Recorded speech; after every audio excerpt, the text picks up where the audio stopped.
Some once exclusive podcasters are challenging the notion that you can never go home again. They assume their audience will be happy to see them, but reality may not line up with those assumptions.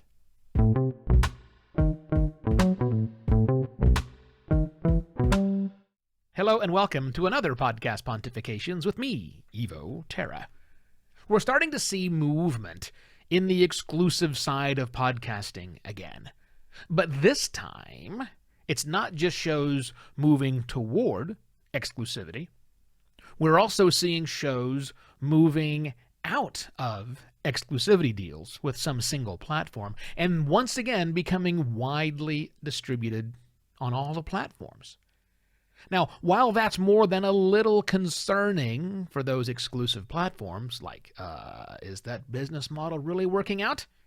It's quite exciting to podcast listeners, and also podcasters alike. It's exciting to listeners because they can now freely enjoy what was, for at least a time, exclusive and perhaps off limits. And it's exciting to podcasters because maybe exclusive doesn't mean forever. Podcasters who've gone exclusive, they're now realizing that, hey, they can always go back to free, right?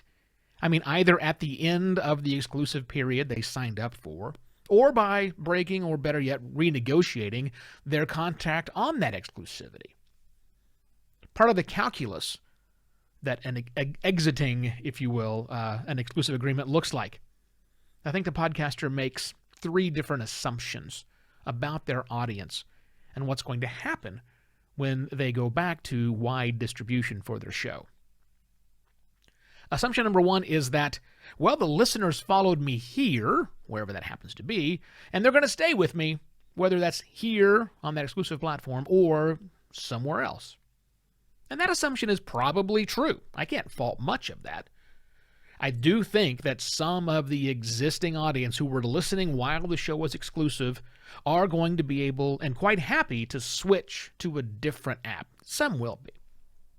And as long as you're still on that app that you moved people to when you went exclusive podcaster, they'll be happy to listen there too.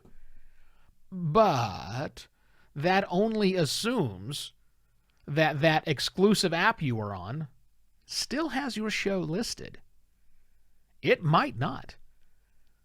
What happens if that app itself is exclusive and only exclusive shows can be on that app? Will your listeners follow you off? Well, hang on. That exclusive app might be, to those listeners, a much better experience. It's curated content. It's better than the other apps that are out there. They may have found that that app works really well for them.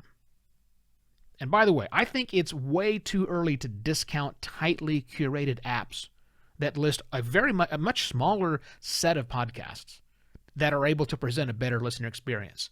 I know we've had a lot of very early failures on this, but I think those are lessons learned for the next wave of podcast apps coming out.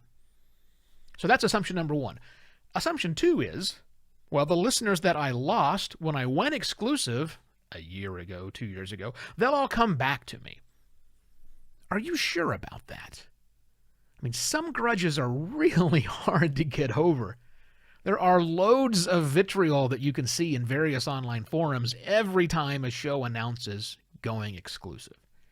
And while I agree with Dave that Twitter is not real life, I know that listeners are spoiled for choice already.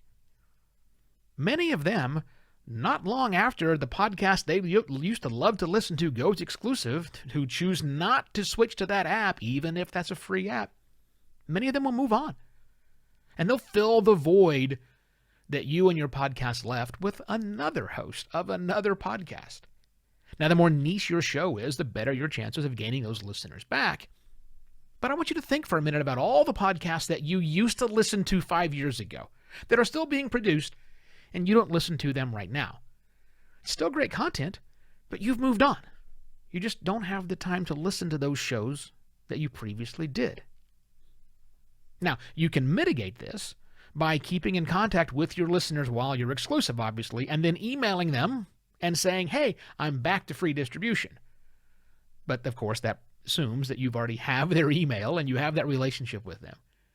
And also, you need to realize that many of them who when you moved, will be very pissed off at you and have unsubscribed from that email and your social accounts.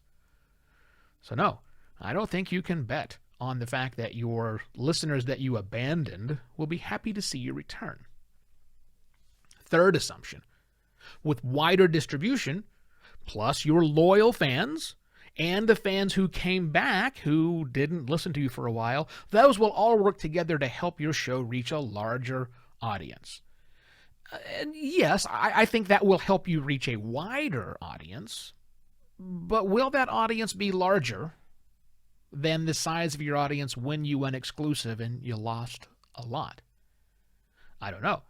But do you really need it to be, I guess, is the other question. Why do that? Does it matter if you're bigger or smaller? Is it just better to be distributed widely? One thing, though, if you do need a larger audience, coming back is going to mean more hustling from you. And if you've been out of the game for a while, you may see that the hustling game has changed quite a bit, and suddenly you're behind. So this is a cautionary tale before you jump to exclusive. But one thing I want to be clear on, I am not opposed to shows taking the exclusive route if that's the right opportunity for them. I don't begrudge anyone that decision that they have made. But when you're thinking about it, just be sure you understand that reality of when the exclusivity is over, when it loses its luster, and you want to come back to wide distribution. May not be the same game you left. I'm doing a reverse boostagram today, and I'm welcoming all the attendees of She Podcast Live to the Phoenix area. She Podcast Live is a conference that's starting tomorrow, and I will be in attendance. Woohoo! If you're going to be there, I would love to meet up with you. I actually will have on my possession the entire time I'm there some special gifts just for listeners of Podcast Pontification. So do not hesitate if you see me to step right on up and introduce yourself as a listener. You will get a free little gift. And if you want to give me a gift, the gift of value for value, please visit podcastpontifications.com/value for value to find easy ways to make that happen. That's it. I shall be back tomorrow with yet another Podcast Pontifications. Cheers.